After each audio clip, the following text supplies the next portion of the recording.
7:31 p.m. Got some rice and corned beef stew. I would have just had the stew if it was a lot more high protein, but I thought I should have the rice because that'd help it be more filling. This is a large portion.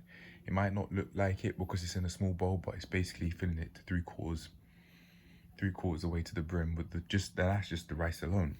So I'm gonna have this, go exercise, and yeah, that'll be me. There you go. I've taken my breath.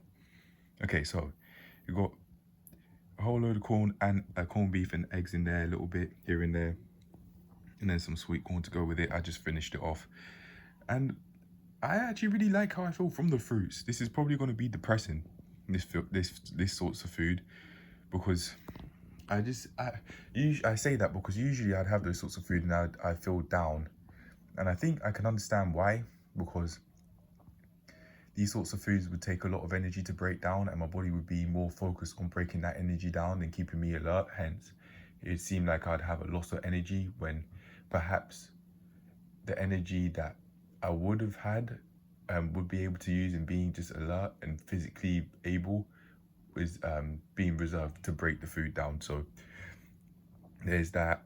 And in order to get around that, I can just eat less. I'm not forced to eat this amount.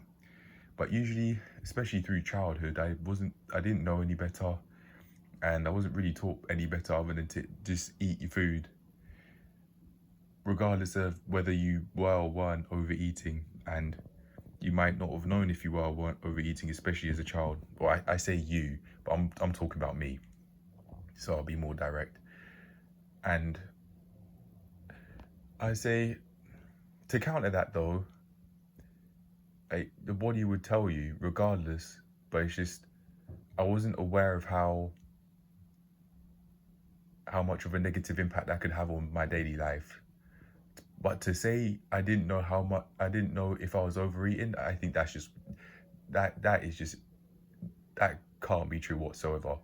If you're overeating, anyone's gonna feel it, regardless of which stage of their life they're in, regardless of whether it's their childhood, adolescence, or adulthood. It doesn't matter. I don't think I can say that on second glance anyway. But I think I would be saying that because I had a line with the mantra in my mind that my parents could have and should have done better, not only for me as their kid, but for themselves too, especially with nutrition, knowing how much to eat and knowing what to eat. And that's just one of the few things, that's just the tip of the iceberg through the context of nutrition. But hey, especially now, from this point onward in my life, is my responsibility to decide how much I do and don't eat, and to decide what I do and don't eat. That's up to me, definitely. Now, there's no excuses around that. However, I think maybe I was wanting some excuses from this point onward, so that I wouldn't in my mind feel the need to take accountability, because it doesn't take as much thought power and action to blame other people other than yourself than to actually do what it takes to complain about something and feel justifiably unhappy about something and do something about it and keep on doing something about it. It doesn't take as much effort. That definitely does come with its price tag, but it doesn't take as much effort, at least in the short term. But then when you're dealing with health issues, then that's when the price tag really starts to show itself. However, I'm definitely starting to like how I'm eating more now as I go out my way to further decide what I eat. It's not like I'm forced to eat X, Y, and Z.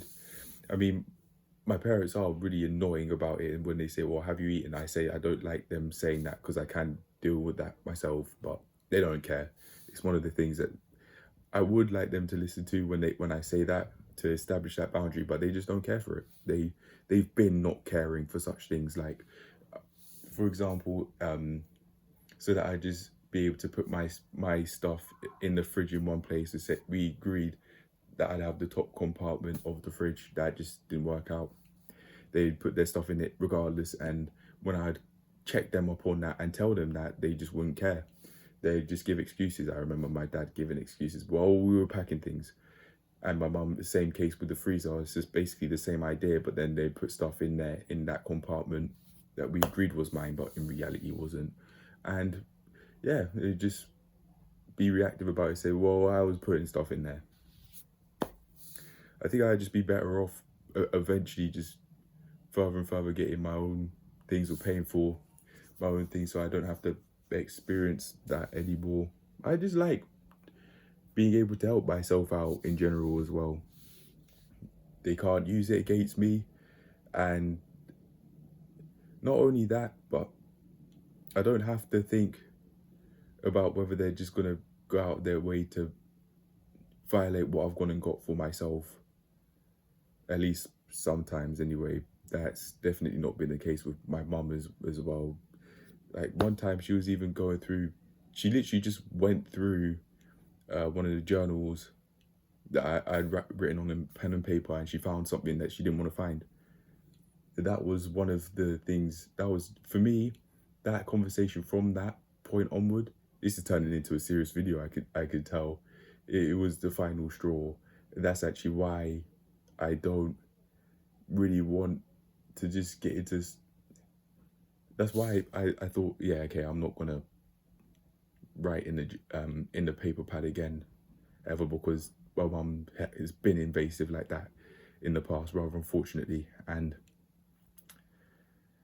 to try and get around that, which I don't think I should have to, I decided I'll just write on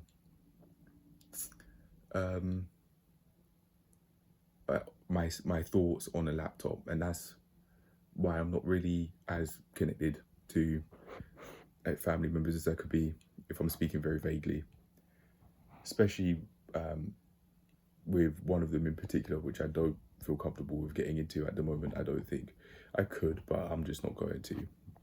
But yeah, anyway, that's a serious video. I'll just leave it at that. And if I really feel the need to talk about that again, even if I remember it, then I will. But for now, I'll just leave it. I know where I stand with that situation, and that's that really. But anyway, I think that's going to be my last meal. I've got my water with me by my side, and with this just 500 milliliter cup is full to the brim, basically. Maybe like 3/4. I'll show that actually. And yeah, that's it. This cup Dad apparently got for me when I didn't even ask him to. That's the sort of things I don't like, but you just don't care enough. Even though he'd say he'd love me, but wouldn't listen to such things.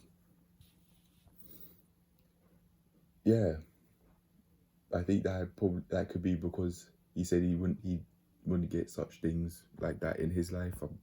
I don't remember, but yeah.